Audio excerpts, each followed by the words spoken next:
Okay, clock says it's 6 o'clock. Let's get started with this meeting. First item on the agenda for this meeting is open forum. Is there any member of the public who wishes to address the council on an item not listed on tonight's agenda? Seeing none, we'll move on to the consent agenda. Are there any items that need to be removed from the consent agenda? Entertain a motion to approve the consent agenda. So moved. Second. All right. Is there any public comment on any of the items in the consent agenda? Seeing none, does the council have any questions or comments? Please call the roll. Niemeyer, Aye. Specker, Aye. Tiltonburn, Aye. Wendell, Aye. Avery, Aye. Collins, Duran. Aye. It passes. All right, move on to presentations and reports. Downtown at Sundown event. And Kelsey's going to give us a report, or are we going to have the young man that ran it? Or both? Hi, guys. Thank you so much for having us. Wiederick here. He was the guy who ran the show. Our lead intern give you the report on Downtown at Sundown. Thank you, Council. Thank you, Mayor. It's good to see everybody again here from earlier this summertime. So we're going to go through. I was told that the keyboard is what works pushing the things forward, so I'm going to try to reach over and do that at the same time I'm talking here. So, all right. Downtown at Sundown 2022. As you all know, Downtown at Sundown is a 5-week concert series here in Brookings every Thursday evening from July 21st, August 18th from 5:30 to 9. This past year was the 7th year of the event, so it's been around for quite a few years here in Brookings at a response to community interest and need. And the primary goal, if you were able to attend, which I hope you all were, is to kind of create an event for all ages in Brookings to kind of congregate, be part of the community in a way unseen from years prior to this event. So the who, you have Kelsey here, Chamber President, myself, the Downtown at Sundown lead intern. Otherwise, there's 4 Chamber staff members total, and then there were 2 interns this summer, myself and Casey Stickland, and then a plethora of event interns for day of too. So we had Sydney, Stephen, Mara, and then Anna as well. It takes well over 100 hours of staff and volunteer hours to kind of get this event going every single week. So it's a lot on our part, but we love the work that we do, and it's a lot of fun to jump into the community and kind of fill a need each summer that way. It was a blessing to be back in Brookings all summer instead of going home. So seeing that from the front end to the back end, I guess, was something that I really appreciated being a student here at SDSU. So thank you. So the event dates, we had those ones listed there for you, July 21st through August 18th. We started out with Ivory, a big popular band here for Brookings, as I was told by many community members that evening and leading up to the event, all the way through the Mickey Utley Band at the end of summertime. We try to bring back at least 1 or 2 bands every single year. Ivory was a big one that wants to come back again this upcoming year, so we're hoping to bring them back as well for you guys. And this past year, the Barnflies out of Flandreau, South Dakota were a big evening as well. We'll see the numbers in a second, but they're one that has come back from years previous too. We're going to pass the budget over to Kelsey quick. I take the fun stuff. So from the city, our vendor fees. We ended up making a profit on the year. Let me open my notes here. Here we go. So we ended up better than budget. You can go to the next one there. Our operations, we had right around 22,000. Bands, we had 13,000. We came in under budget for that, which is always great. Advertising, sound and stage, insurance, taxes, and fees, all of that to say we did make a profit. We were doing well this year as well as last year. It says 2018 there, but it's 2022. Apologies for that. And it's pretty awesome to have a event that is making money year over year. So much so this year we decreased our ask of the city from $27,500 to $25,000.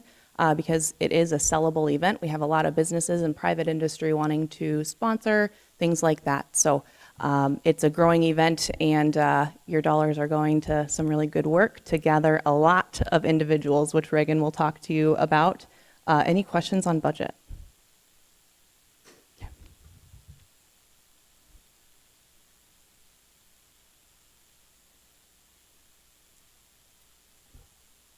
So just on the back end of some of the things here, Downtown of Sundown does have a website.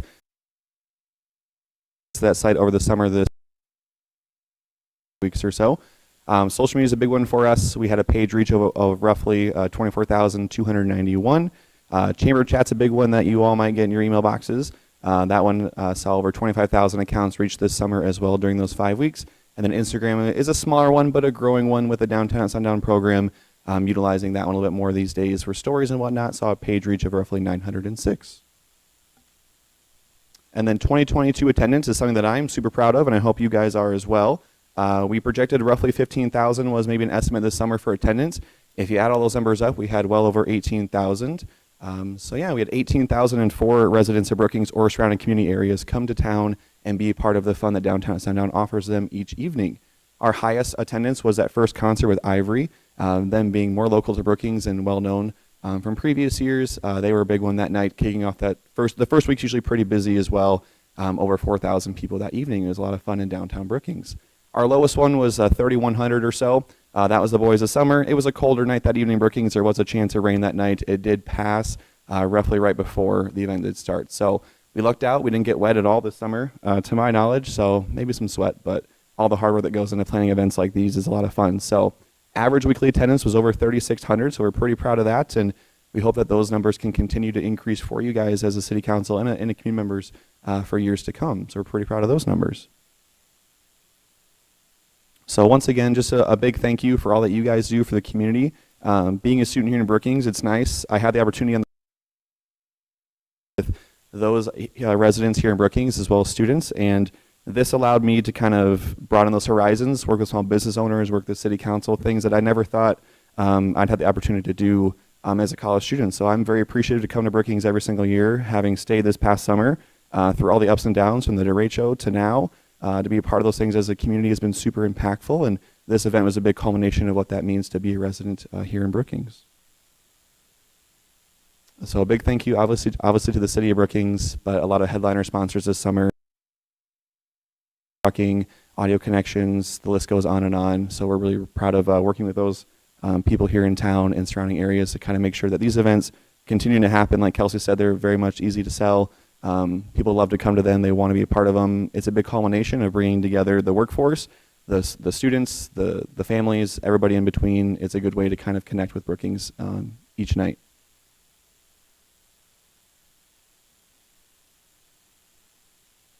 That's all for Downtown at Sundown. Do you guys have any questions, comments, All right, or concerns? Does council have any questions, comments?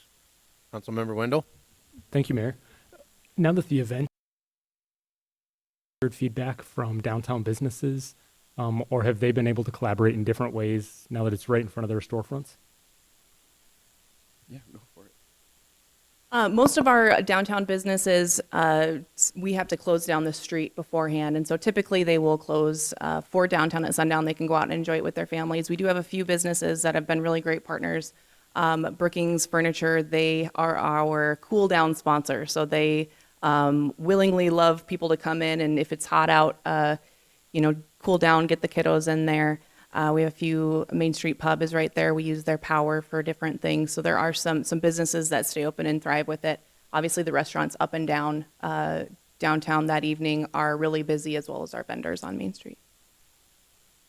Councilmember Tilton Burn? Thank you for the efforts that go in. Really large undertaking, but it's also a really huge reward for the community. So thank you for your willingness to kind of lead the effort and make it such a fun event. Councilmember Duran? Thank you, Mr. Mayor. Yes, I'd reiterate Holly's thoughts as well. I have a quick question about attendance. I know on one of the nights there was a big concert too. Do you track any other metrics on how that affects attendance in town? We typically just track the attendance coming into the event. We obviously will take into consideration when there's those other events in town. This year's attendance went far surpassed what we expected. We had 12,000 last year, to have a attendance of 18,000 this year is insane. We think there's a lot of growth opportunity. We're finding that a lot of SDSU students haven't found it out yet that they can come back to Brookings a few weeks early and have some fun on Thursday nights. So I would love to hit 25,000 next year. So with that being said, I highly recommend that maybe we push it back students are back here so they can experience downtown in one night of downtown sundown.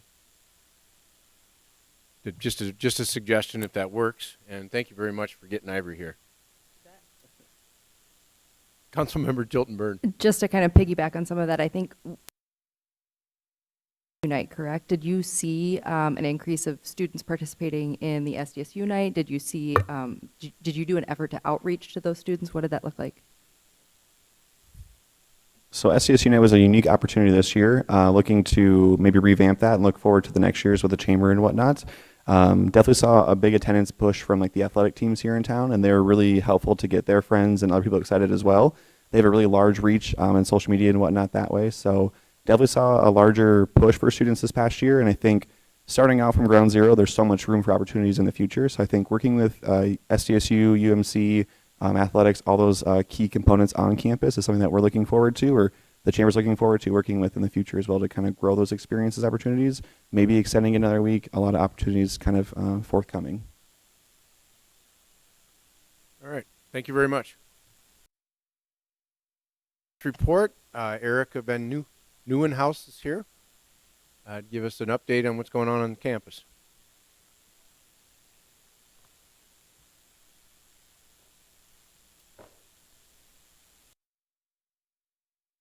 Good evening, Mayor and Council members. I'm Erica. I'm the SDSU Government Affairs Chair. So kind of recapping our meeting last night, we had our Senate meeting, and we went over the first reading of resolution, which is a resolution to express. So Sodexo is our brand new food service that we just switched to this year. And I've been saying we've been having some issues just getting things kind of off the ground and running with students. So we have a resolution to hopefully kind of get corporate Sodexo to hear us out. It's not even just SDSU, it's statewide. So universities all over are seeing issues with Sodexo. But we commend the Brookings staff that's been here and that's been helpful. They're doing their best, and we just hope that we can see some changes in that. And then we also had the first reading of our budget philosophy for fiscal year 2023. So both the resolution 22-3-R and the fiscal year 2023 budget philosophy will be voted on next week. They just had their first reading. And then one other thing I've been mentioning is student tailgating. So this weekend we have another home game, and Students Association is the sponsor for this weekend. So we will be running student tailgating. We have a band. We have some food trucks coming out. So it'll be a great experience for students that maybe don't get family members in town to come and see student tailgating and have a place to go before the game and hang out with their friends. So that'd be a great opportunity. And as far as campus-wide, we are just kind of gearing up for Hobo Day, which is at the end of October, October 29th. So with October starting on Saturday, we're just looking forward to the next month of gearing up for Hobo Day and getting ready for all those activities that are going on campus.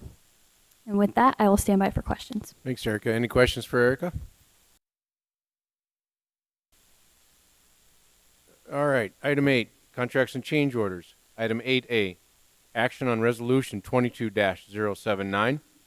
A resolution authorizing the city manager to sign and submit an application for financial assistance from the Transportation Alternatives Grant Program for the construction of a shared use path / trail, excuse me, an enhanced crosswalk in the city of Brookings. Charlie Richter, our city engineer, will review this item.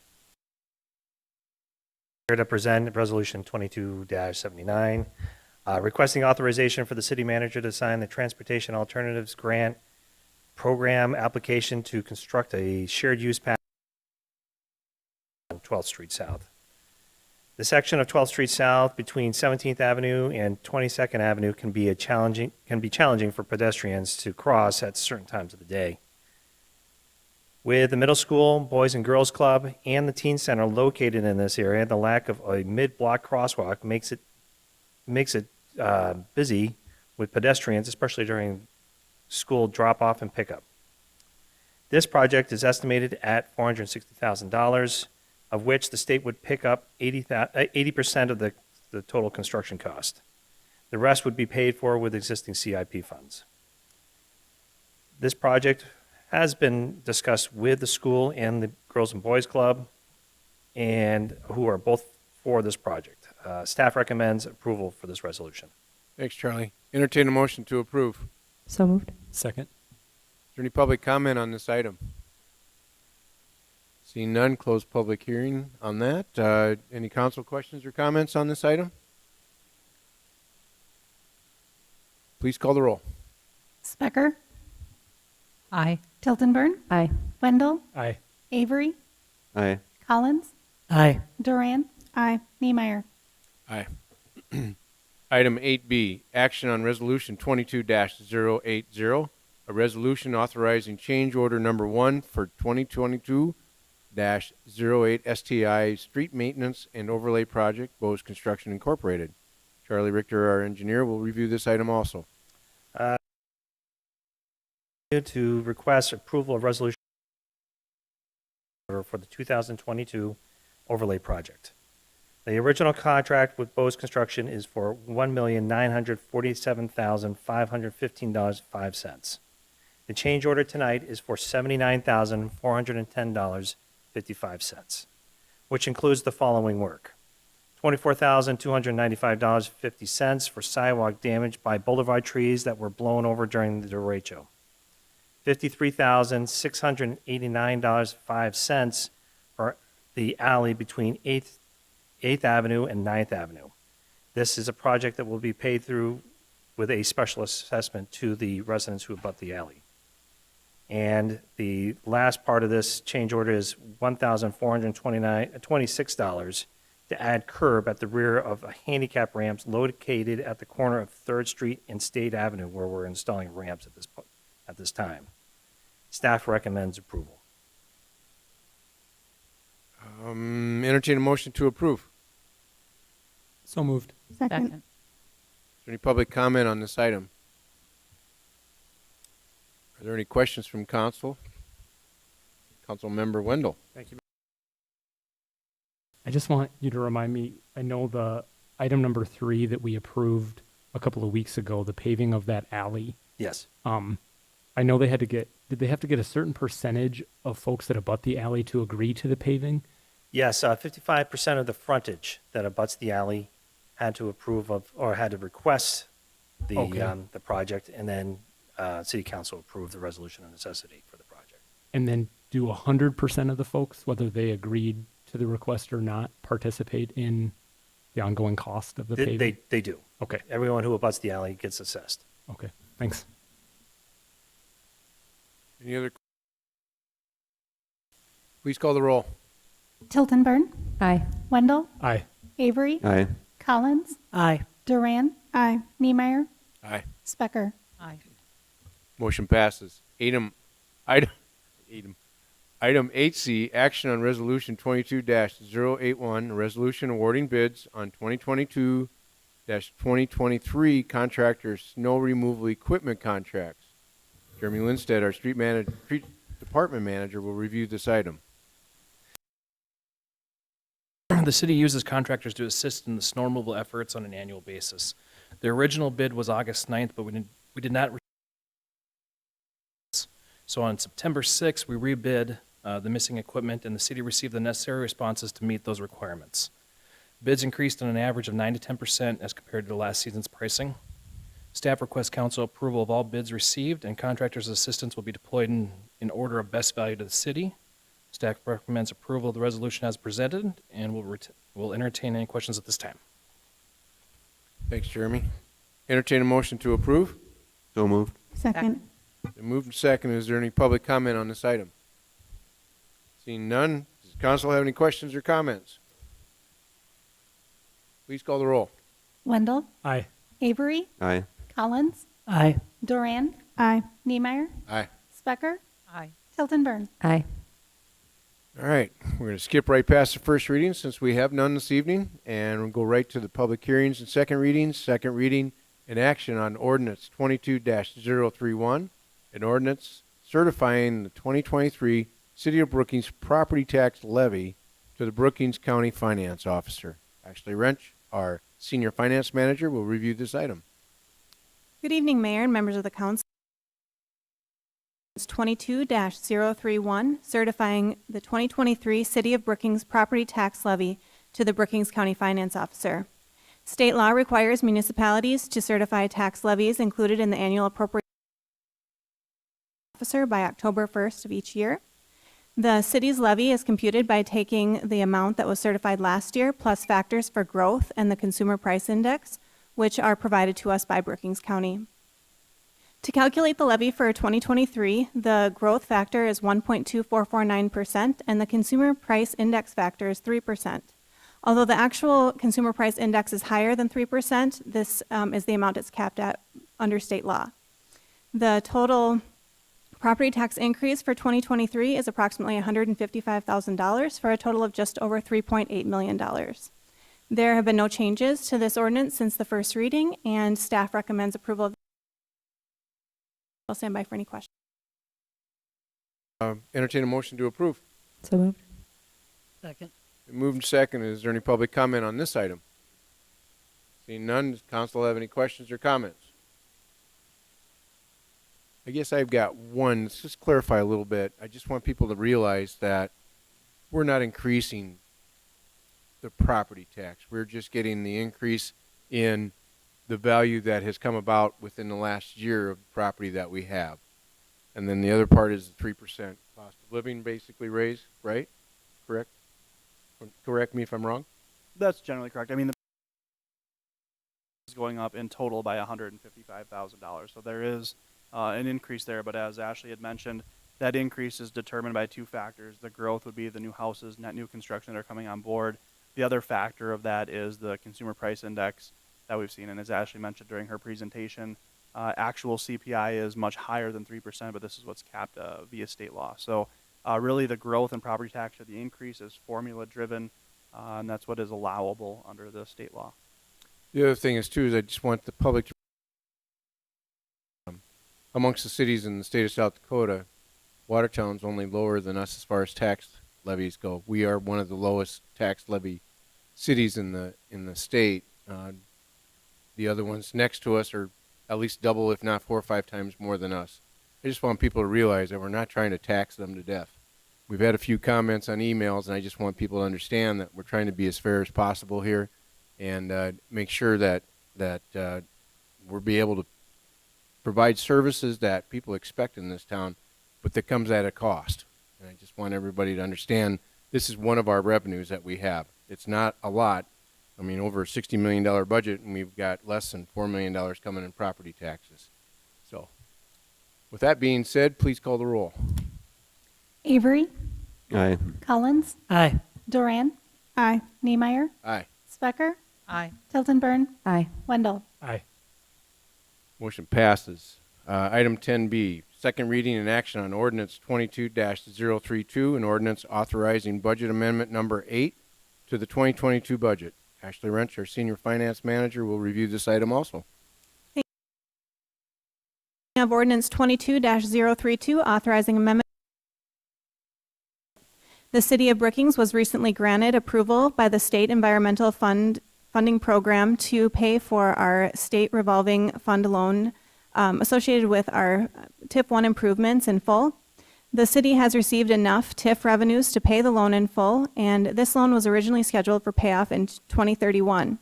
We'll experience a savings of approximately $50,000 in interest by paying it off early, and the amendment increases the budget in our TIF 1 principal account by $359,707.37, and the interest account by $2,276.50 to pay the balance in full. There have been no changes since the first reading, and staff recommends approval of this ordinance as presented. Thank you. Thanks, Ashley. Entertain a motion to approve. So moved. Second. Been moved and second. Is there any public comment? Seeing none, council questions, comments? Please call the roll. Collins, Aye. Duran, Aye. Niemeyer, Aye. Specker, Aye. Tiltonburn, Aye. Wendell, Aye. Avery. Aye.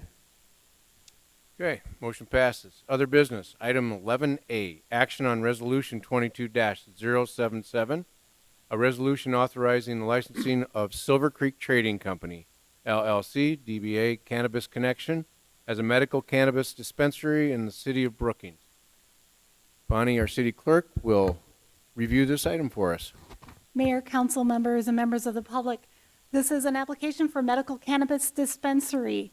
This is from Silver Creek Trading Company. They're going to do business as the Cannabis Connection. Glenn Youngeman is the applicant. This dispensary will be located at 1304 6th Street. This is just down from the Blue Water Tower. Mr. Youngeman will be leasing this property. As per Ordinance 21-028, council action is required to approve or deny the application. City manager, city staff has reviewed the application received and determined all requirements have been satisfied. An inspection of the facility prior to opening will be required prior to the issuance of the city's license if the city council approves the application. Staff recommends approval. Thank you. Entertain a motion to approve. So moved. Second. Moved and second. Is there any public comment or presentations that we might be able to receive? All right. Any comments from council? Questions? Councilman Collins. Thank you, Mr. Put this building in my, exactly where it's at. What else is in there? Also located in this space is Jimmy John's. Yeah. This is the one that was vacated by the Micro Donuts. Okay. Thank you. Any other comments or questions from council? Council member Avery. Okay. I had just a question and a comment, and this. What's our, when we passed the regulations for the city that we would have medical cannabis, is there a provision or is the assumption that in the event that our vote comes out to allow recreational cannabis in November, do our licenses for convert, or are they, is somebody that's already issued one of our medical licenses, do they get a recreational license from us? There's no transition provision for any kind of transfer into a recreational type So of that's setting. a new application then and a new process. Correct. The amendment that's being considered does not provide for licensing or sales. And so we would need a legislative action, comprehensive legislative action to create the guidelines for recreational sales. All right.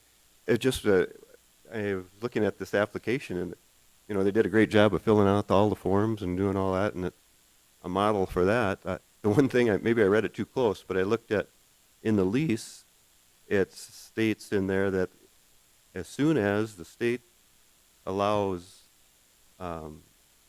recreational marijuana, their lease rate goes up. So the assumption is being made that apparently that that it's going to change, or it'll transfer the medical to the recreational as soon as the law changes. That might have been contemplated, by the landlord, but there is no legal procedure any recreational sales in the city of Brooklyn. Okay. Question. Any other comments or questions? Please call the roll. Duran. Aye. Niemeyer. Aye. Specker. Aye. Tiltonburn. Aye. Wendell. Aye. Avery. Aye. Collins. Aye. All right, motion passes. Progress report, the highly anticipated progress report we always get from our assistant city manager. Good evening again, Mayor and members of the council. This is the September 2022 progress report, and we are seeing some fantastic. There is now a structure. The walk-in or the wall rough-ins and inspections have been completed. Exterior windows are anticipated later this month in September. The asphalt and concrete paving anticipated to be completed in October, as well as starting the siding and soffit. A number of items will be coming forward in October and November to continue moving this project forward, to include finishing the mechanical, electrical, and the plumbing, working on tiling and finishes and painting the interior, as well as working on some of that landscaping in late fall before it gets, unfortunately, too cold for that. As last heard, this project is still on schedule and anticipated to be complete in 2023 with the tenants moving in then as well. So excited to have that coming forward and anticipate that we'll have a ribbon cutting ceremony around that time as well. Interchange projects continue to progress. The main point here is that the intersection of 20th Street South and 22nd Avenue is still closed. We are anticipating that to open in mid-October, around the October 17th at this time is when we're anticipating that intersection to open. Over the last month, we've seen bridge deck railing and fencing installed. Eastern and western approaches have been roughed in that you can see from the interstate as you drive by. The storm sewer has been installed at 20th Street South and 22nd Avenue, as well as some water main installation. Substantial completion is still on track for July of 2023. The ramp project for the city, the annual project, continues to progress. We're anticipating that will wrap up yet this year, or this month as well, or next month, I should say, in October. The main project that's still outstanding, or main portion of this project, is 14th Avenue, which goes next to the Chamber and the CVB building there. That was a joint project between the city and BMU to put in new water main there, as well as pave over the top. So that project has now got the water main in, and they're just waiting on the paving. 3rd Street and 2nd Street are also underway at this time. And again, this project is anticipated to be completed in October. We held our second annual Household Hazardous Waste event. We had 225 attendees, which was very similar attendance to our first event. They did fill up another full semi-truck full of different waste products. They raised $517 and filled 5 shopping carts full of food for the Brookings Food Insecurity Program. Well attended and well appreciated event with good outcomes for our food insecurity program as well. The electric vehicle charging stations, that is a public-private partnership between the city and Ready Charging, are now available. These are located over in the Brookings Activity Center parking lot. There are 2 stations available, a faster 60 kilowatt charger and then a level 2 charger, which is what we have here at the City County Government Center. From 0 to about 80% charge, that 60 kilowatt charger will get you there in about an hour. So it is much faster than your level 2. These, and to just highlight the public-private partnership here, as we do get some questions on this, Ready Charging is responsible for all of the electricity that is consumed at these stations. So they receive a metered electric bill for the usage there. They are responsible for the maintenance of those charging stations there as well. And I had talked to the owner of that company, and they had done a promotion where they're allowing free charging right now, and they usually let that go about a month just to raise awareness for the facilities themselves and promote them and let the community know that they're available to them. Some of the questions we had seen is that folks were wondering if the city was paying that electric cost. There was no cost recovery, and that is not the case here. The electric cost is borne by the Ready Charging on this one. Parks and Recreation had a couple of ribbon cuttings, one at the Sex Hour Dog Park and another at the Play Ball Sculpture. 2 fantastic additions to the community that we're very excited about. Stump grinding is currently underway from the derecho event, occurring both in the boulevard trees as well as the parks. They estimate that at about 325 or so total stumps to grind. So they will be continuing that work into the fall. And thanks, folks, for their patience on this one. But this is an unexpected event that, frankly, our staff is still feeling the impacts of. Softel Center had a really great September. They hosted 21 event days, including the Cody Johnson concert, which was sold out with about 4,500 attendees. They also hosted the Brookings High School Cheer and Dance Competition, and they had 200 participants, and then 400 attendees who were able to watch those participants perform. We also want to thank Don and Kwaku. They make all these meetings possible, and they do a lot of work behind the scenes to make our IT run smoothly and efficiently.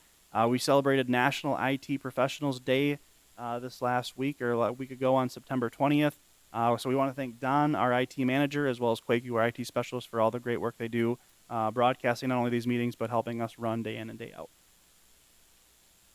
And with that, I'd be happy to answer any questions. I just want to reiterate the point that Jake made around the electrical car charging station. Example of that public and private partnership. I commend our city staff for answering that call and finding great locations for those charging stations to go in. I think it's a phenomenal opportunity for our community to have a private partner cover the ongoing costs that we might incur associated with them, but also there are apps attached to these companies so that folks that are traveling in electric vehicles around the state know that Brookings has multiple electric vehicles charging stations, so they pull off the interstate and come into our community to charge their electric vehicles. They're also positioned in the core of our community, so they drive to the center of Brookings and spend at least an hour here waiting for their vehicles to charge. So not only does it incentivize drivers to purchase electric vehicles and consider driving electric vehicles, both residents and visitors, but it also encourages folks to choose to pull off the interstate and come to Brookings versus communities in the region that do not have electric vehicle charging stations. So we do get a fair amount of questions, and each time I see a post on social media about electrical vehicle charging, I wish those folks would click on the link and read the story that provides all of these details. But for those that have not done that, just know that these are a tremendous asset to the community. And I don't think they're the last vehicle charging stations we'll be seeing. So I commend staff for being good partners from the beginning, because I also think it gives us a reputation as a community that will partner with companies of this nature and find real great locations in our community to encourage them to continue to invest in Brookings. So thank you for that. I just think the way you nailed that was important, and I want folks to really understand that partnership and how advantageous it is to the community. Councilmember Collins. Thank you, Mr. Mayor. I thought the hazardous waste drop-off was very successful. I thought we did a really good job with that. I'm just wondering if we should do that more than once a year. And the reason I'm asking that is because I found some more paint in my garage that I forgot.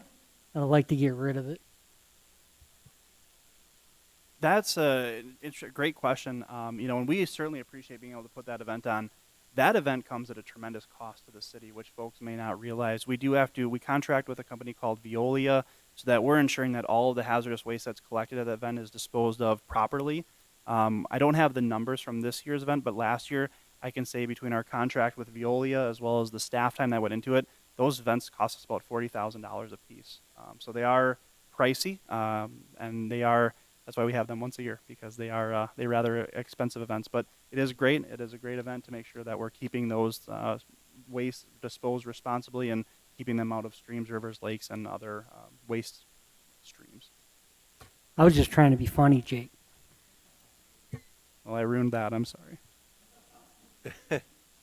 All right. Thanks, Jake. Induction and topics for future discussion. Anybody got anything they want to bring up? Seeing none, entertain a motion to adjourn. So moved. Second. Move to adjourn and seconded. All those in favor say aye. Aye. Aye. Those opposed, same sign. Meeting adjourned.